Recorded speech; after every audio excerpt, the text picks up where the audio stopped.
இந்த பகுதி நம்முடைய எண்ணங்களுக்கும் உணர்வுகளுக்கும் இடையே உள்ள தொடர்பு, உடலின் ஆற்றல் மையங்களை எனர்ஜி சென்டர்ஸ் எப்படி பாதிக்கிறது பற்றி பேசுகிறது.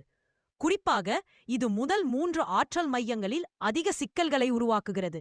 ஏனென்றால் பெரும்பாலான மக்களின் எண்ணங்களும் உணர்வுகளும் இந்த மையங்களைத்தான் செயல்படுத்துகின்றன. ஒவ்வொரு ஆற்றல் மையத்திற்கும் அதன் சொந்த ஆற்றல், தகவல், சுரப்பிகள், ஹார்மோன்கள் மற்றும் நரம்பியல் அமைப்பு உள்ளது. சுருக்கமாகச் சொன்னால், ஒவ்வொரு மையத்திற்கும் ஒரு தனிப்பட்ட சிறுமூளை அல்லது மனம் இருக்கிறது. இந்த சிறுமூளைகள் தானியங்க நரம்பு மண்டலம், ஆட்டோனாமிக் நர்வஸ் சிஸ்டம், நம்மை அறியாமலேயே செயல்படப்படுகின்றன. இதனால் ஒவ்வொரு மையத்திற்கும் அதற்கே உரிய ஆற்றலும் உணர்வு நிலையும் குறிப்பிட்ட உணர்ச்சிகளும் உள்ளன. எண்ணம் உணர்வு சுழற்சி, திங்கிங் ஃபீலிங் லூப். இந்த சுழற்சி எப்படி வேலை செய்கிறது என்பதை ஒரு உதாரணத்துடன் விளக்கலாம்.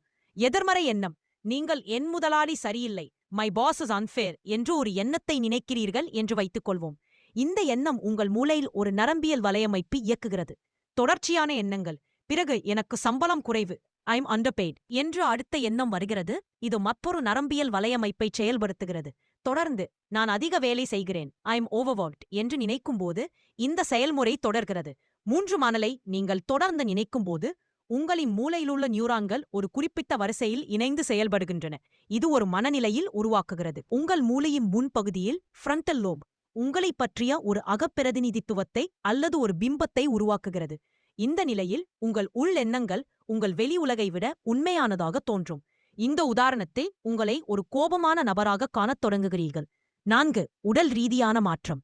இந்த எண்ணத்தை அல்லது பிம்பத்தை நீங்கள் எந்த ஆய்வும் இல்லாமல் ஏற்றுக்கொண்டால், உங்கள் மூளையில் உள்ள நியூரான்களுக்கு இடையில் தகவல்களை அனுப்பும் நரம்பிய கடத்திகள், நியூரோட்ரான்ஸ்மிட்டர்ஸ், நியூரோபெப்டைடுகளை நியூரோபெப்டைட்ஸ் பாதிக்கத் தொடங்குகின்றன.